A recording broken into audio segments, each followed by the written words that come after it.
Today we're looking at the indoor and outdoor UPONUN solar floodlight.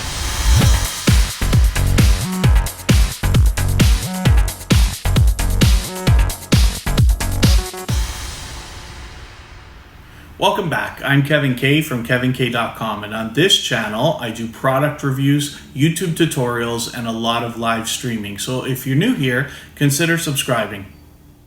Now it's time to open up the box and see what's inside. As we open it up, the first thing that we're going to notice is our mounting hardware, and they've given you concrete anchors and bolts in case you want to install it in that way. The next thing that we find are ground stakes so that you can simply rest your floodlight into the ground and the solar panel if you'd like to. Next, we'll take out the floodlight itself. And it's nice to see that they've done a thorough job of packaging with bubble wrap. We'll open this up in a moment.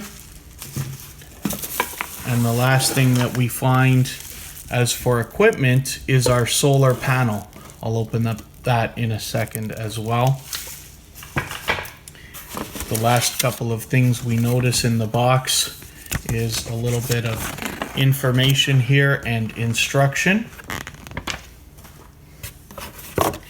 and a thank you note from UPONUN. The first component that we'll open up and have a look at is the floodlight itself, and we can see that our bracket is attached, and there's our LED light panel there, and of course we're hardwired in. You'll notice as well we've got a switch right here. Now of course it's time to take a look at the solar panel. Now we notice in this case the bracket is detached. That's so that you can mount the bracket first and then put the solar panel inside if that's what you'd like to do. We're hardwired in here as well, and there's the other end of our cable to reach to the floodlight. I'm going to leave a link in the description of this video so that you can get the UPONUN solar floodlight for yourself and check out more information, including the technical details. Now you can see that the hardware that they've given us is really meant to be used for concrete, which is way more advanced than my simple tutorial here. If you want to hammer drill and install this on the side of your home, then that's great. They've included that, but I'm going to use my own hardware and just install this on a wood fence. Now one of the things you want to be aware of is the idea that you want your solar panel to be facing where the sun is going to give it the most direct sunlight. In this case, I'm going to need it to be facing south.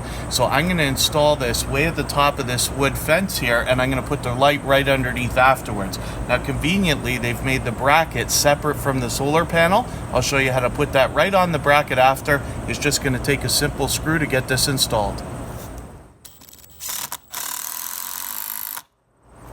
So this is fairly simple as far as installation. There's just a little bit of a trick to it because you got to get that nut inside the aluminum frame before you put the screw through it, but it's very simple. You just do this. You take your finger and hold it tight.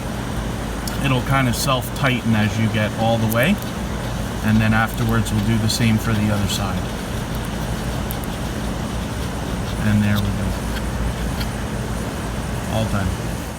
So it's odd that the light came with the bracket mounted already. In my case, I'm going to take this off. In your case, if you just wanted to put this in the ground, you can simply unscrew off the stake and install it this way without disassembling it. But I'm going to take it apart. I'm using a number 10 with my ratchet, and we'll just take this off and do the same for the other side. So now I've got the bracket that came off of the light itself, and I want a nice compact installation, very clean, very simple. So I'm just going to put the light right here on the fence, and it's going to be enough to give light to the whole yard. We'll do the same thing here.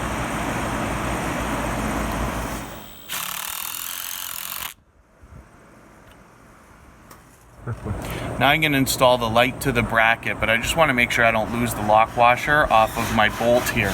This is going to screw right through the light and the bracket, and it'll tighten itself. I'll just make it hand tight with the ratchet afterwards.